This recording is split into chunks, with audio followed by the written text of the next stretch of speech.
Vamos a hablar de lo más importante que hay en medicina, que es el pensamiento probabilístico. El buen médico lo puede hacer de manera intuitiva.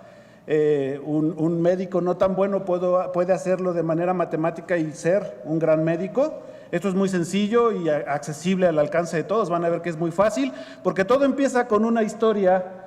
Nuestro objetivo, el teorema de Bayes, la probabilidad preprueba es lo que vamos a hablar, la probabilidad condicionada y la probabilidad postprueba. Y todo empieza con una gran aventura de James Bond.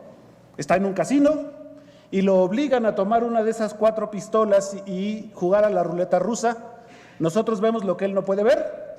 Esta pistola tiene 6 cartuchos. Esta tiene 2 balas, o sea, hay 2 balas, y esta está vacía, esta está vacía. En total son 28 oportunidades de tiro. Por supuesto, él no puede ver qué tiene balas, cuáles no, cuáles sí. Entonces, él tiene que decidir tomar una, darse un tiro, porque si no, le van a disparar con una pistola completamente llena. Él sabe una cosa, la probabilidad de que acepte la otra opción, de que le disparen, es una muerte del 100%. Si acepta jugar, díganme ustedes, ¿qué riesgo tiene de morir James Bond? ¿Alguien sabe? Piénsenlo. Son 8 balas, 4 pistolas. ¿Cuál es su probabilidad de sobrevivir? En pensamiento probabilístico, como nos enseñan los artículos, nosotros sabríamos que hay 28 casillas y 8 balas, lo que hace una probabilidad de fallecer del 30%. Así es como nos enseñan la estadística y así es como la vemos en la literatura. Pero como la vemos enfrente del paciente, nosotros estamos igual que James Bond, no sabemos cómo están repartidas las balas y tampoco sabemos cuántas casillas hay. En el pensamiento bayesiano, lo que nosotros sabemos es que uno de cada 4 de estos personajes va a morir. Timothy Dalton, Daniel Craig, alguno de ellos. Uno de 4 James Bond va a morir. La forma de enfrentarnos en la vida real, de aplicar la estadística que vemos en la literatura a la cabecera del paciente, se llama teorema de Bayes. Y es esta fórmula que es muy sencilla. Uno puede verla de pronto y decir qué significará esto. Es una cosa muy sencilla lo que significa. Miren, esta es la probabilidad de que A sea verdadero si B es verdadero. Esta es la probabilidad de que al hacer un levantamiento de pies o variabilidad de pulso que salga con un punto de corte positivo 12%, el paciente aumente el gasto cardíaco poniéndole volumen. O sea, que tenga la prueba y tenga razón. Esta es la probabilidad de que B sea verdadero si A es verdadero. Esto es lo que se hizo en el estudio, en el ensayo clínico, levantando los pies, haciendo variabilidad de pulso y checando la respuesta. Esta es la parte más importante de la ecuación, la probabilidad preprueba. ¿Cuántos pacientes eran respondedores a volumen de esa población? Y esta es la probabilidad de que B sea verdadera, es decir, el concepto fisiológico de que efectivamente la variabilidad de presión de pulso, el levantamiento de pies, nos diga que es verdadero el aumento en el gasto cardíaco. ¿Lo ven? Es muy sencillo. Tener la razón al hacer el estudio, la probabilidad preprueba y los fundamentos fisiológicos, esto es lo que se llama odds ratio en general.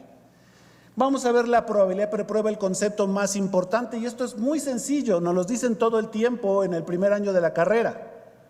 Probabilidad preprueba, nada más que cómo nos lo dicen de esta manera. Si usted escucha cascos, ¿piensa en caballos o piensa en cebras? ¿Se escucha? Eso depende de dónde están, porque si están en Michoacán y escuchan cascos, pues lo más seguro es que sean caballos. Pero si están en África, en el Serengeti, y escuchan cascos, pues lo más probable es que sean cebras. Si estamos en una unidad de choque, trauma, lo más seguro es que el paciente esté hipovolémico. Si estamos en una unidad de cuidados quirúrgicos cardiovasculares, lo más seguro es que el paciente esté hipervolémico. Es muy diferente. Es decir, si yo veo una variabilidad de presión de pulso en una unidad de trauma, pues voy a pensar en hipovolemia. Pero si veo variabilidad de presión de pulso en una unidad de pacientes en falla cardíaca, esa misma variabilidad de presión de pulso me va a hacer pensar en falla de ventrículo derecho. Son 2 mundos de diferencia. Entonces, en esta carrera, 50 son caballos y 50 son cebras. ¿Cuál es la posibilidad de que gane un caballo? En esta carrera, 25 son caballos y 75 son cebras. ¿Por quién apostaría usted? Muy bien. Ya entendimos la probabilidad preprueba. El mejor concepto de probabilidad preprueba que tengo y de medicina es, había un camillero en el hospital donde yo estudié medicina por primera vez allá en Toluca, en el Nicolás San Juan, que tenía que llevar los pacientes de urgencias a quirófano. Entonces el camillero llevaba pacientes, muchos pacientes, todos los días, todas las noches. De pronto, uno llevaba al paciente y pasaban por un tope, y si el paciente hacía una protección llevándose las manos al flanco derecho, el camillero ni siquiera sabía que eso se llamaba flanco derecho, lo que decía es: doctor, ya le llegó otro apéndice. Nunca se equivocaba. Se empezó a equivocar cuando lo cambiaron de área de urgencias a quirófano a medicina interna. Y ahora cuando veía que alguien se llevaba los dados al lado derecho y pensaba que era un apéndice, se equivocaba. ¿Por qué? Porque la probabilidad preprueba de que un paciente con apendicitis vaya a quirófano es muy alto, y la probabilidad preprueba de que un paciente con apéndice vaya a medicina interna es muy bajo. ¿Qué es la probabilidad condicionada? La probabilidad condicionada es el aumento de que un suceso sea real si tenemos una cosa, es decir, yo estoy buscando respuesta a volumen y el paciente tiene una prueba de levantamiento de pies positiva. Eso aumentó la probabilidad preprueba. Esa es la probabilidad condicionada y es esta parte de la ecuación. Vean este artículo. Todo el mundo está diciendo que la presión venosa central no sirve para manejar volumen en los pacientes. Yo no he dejado de utilizar la presión venosa central, solo que la utilizo para mantenerla lo más baja posible dentro de condiciones de estabilidad hemodinámica del paciente. Y en las terapias, casi nadie tenemos monitoreo continuo de gasto cardíaco, pocos tenemos líneas arteriales, creo que todos tenemos un monitor de presión, un catéter central y un PVCímetro. Y vean este artículo que me dice que lo que hacen ustedes con la línea arterial yo lo puedo hacer con la PVC. PVC inspiratoria menos PVC expiratoria por 100 sobre PVC inspiratoria más PVC expiratoria por 0.5, como cualquier variabilidad, tiene el número mágico, una P de 0.002. Ya esto es como una religión. En cuanto a la P es significativa, ya no nos importa nada, lo creemos ciegamente. Y si le agregamos, sensibilidad del 89%, especificidad del 90%, decimos, ya la hicimos. Hay que utilizar esto en todos nuestros pacientes y seguirlo como una verdad y quemar en la hoguera al que diga que esto no es cierto.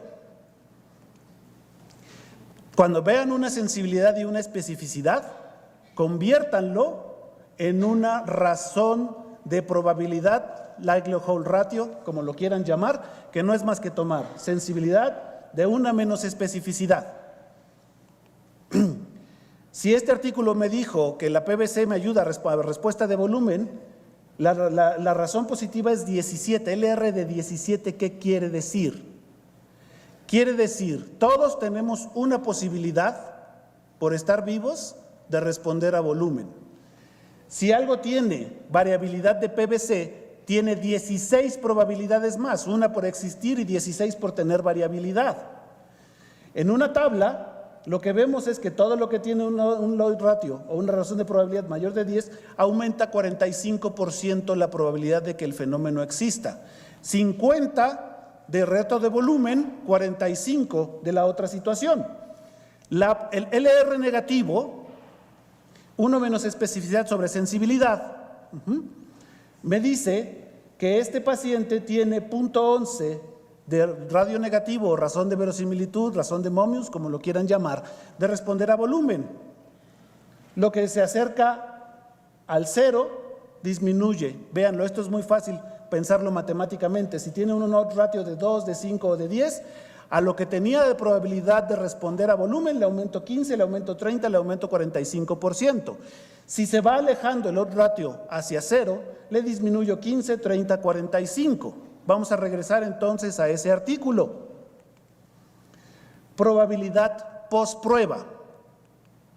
La probabilidad final es la probabilidad preprueba más la probabilidad condicionada. Si la variabilidad de la presión venosa central me sirve para ver si el paciente responde a fluidos, lo único que tengo que hacer es, en general, la probabilidad de que un paciente responda a fluidos es del 50%. Lo que me llama mucho la atención y debería ser un criterio de calidad. Si solo 1 de cada 2 pacientes responden a fluidos, ponerle un reto de volumen a más del 50% de los pacientes en la terapia debería ser considerado mala práctica. Pero véanlo así, la probabilidad de que un paciente sea respondedor a volumen es del 50%. Si tiene variabilidad de la presión venosa central con un ratio de 10, quiere decir que le tengo que aumentar esta probabilidad a 45. Es decir, si 1 de cada 2 de mis pacientes en mi terapia va a responder a volumen y tiene variabilidad de la PVC, eso quiere decir, el que tenga variabilidad va a responder 95% de las veces. Eso quiere decir que me voy a equivocar pocas veces si tengo probabilidad preprueba del 50% y variabilidad de la presión de pulso. Si el paciente, en la general, la terapia, la probabilidad preprueba es de que respondan 1 de cada 2 y el paciente no tiene variabilidad de la presión de pulso, 50 menos 45 quiere decir que ese paciente sin variabilidad va a responder solo en 5% de las veces y parece una muy mala idea darle volumen a ese paciente. Pero vean esto, si yo bajo la probabilidad preprueba, es decir, supongamos que yo estoy en una unidad de atención de cuidados intensivos de paciente en falla cardíaca terminal dializables, solo 5% va a ser respondedor a volumen. Aun cuando ese paciente tenga probabilidad preprueba, es decir, variabilidad de presión de pulso presente, la probabilidad de que ese paciente responda es de 50%. Es decir, teníamos un estudio que nos determinaba 95% de las veces tener éxito y ahora tenemos un estudio que se vuelve una moneda al aire. Misma P estadísticamente significativa, misma sensibilidad, misma especificidad, misma área debajo de la curva. De 95% de ser algo que siempre me iba a hacer acertar a una moneda al aire. ¿Por qué? Porque cambió la probabilidad preprueba, es decir, cambió la prevalencia de mi población. Vámonos a otro extremo.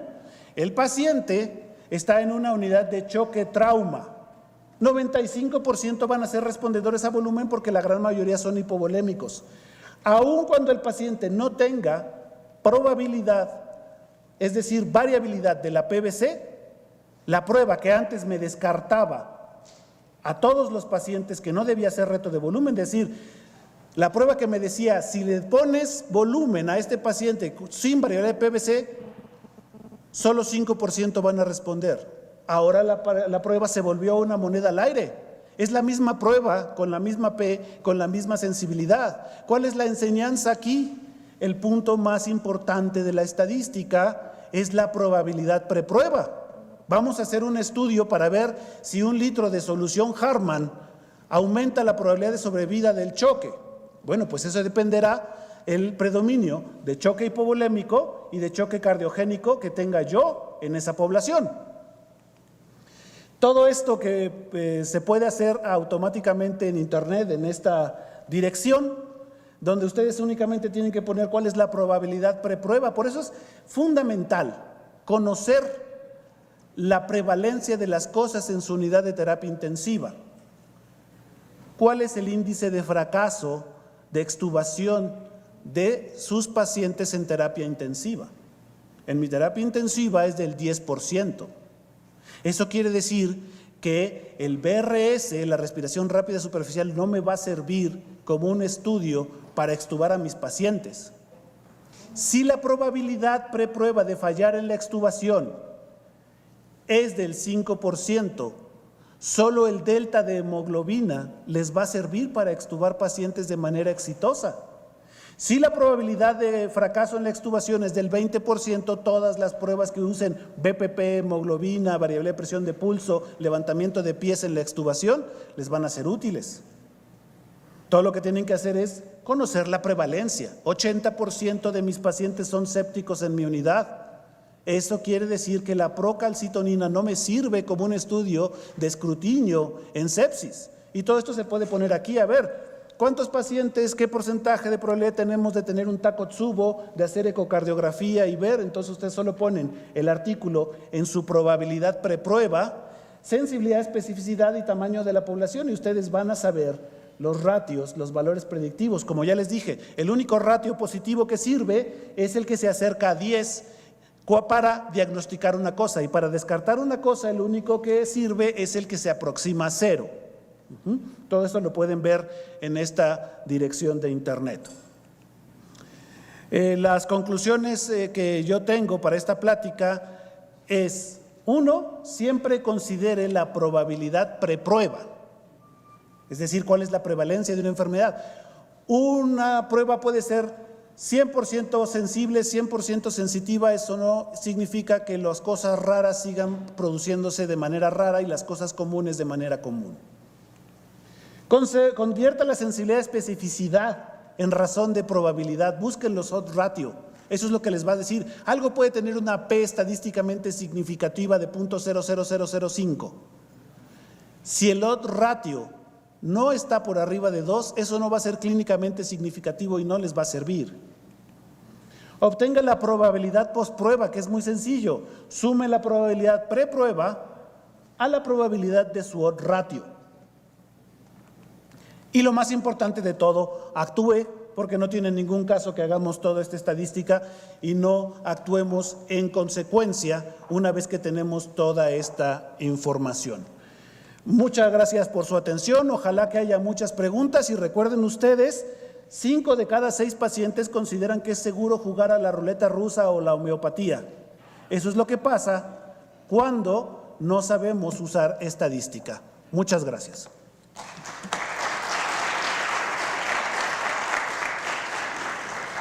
¿Alguna pregunta? Creo que me queda un minuto.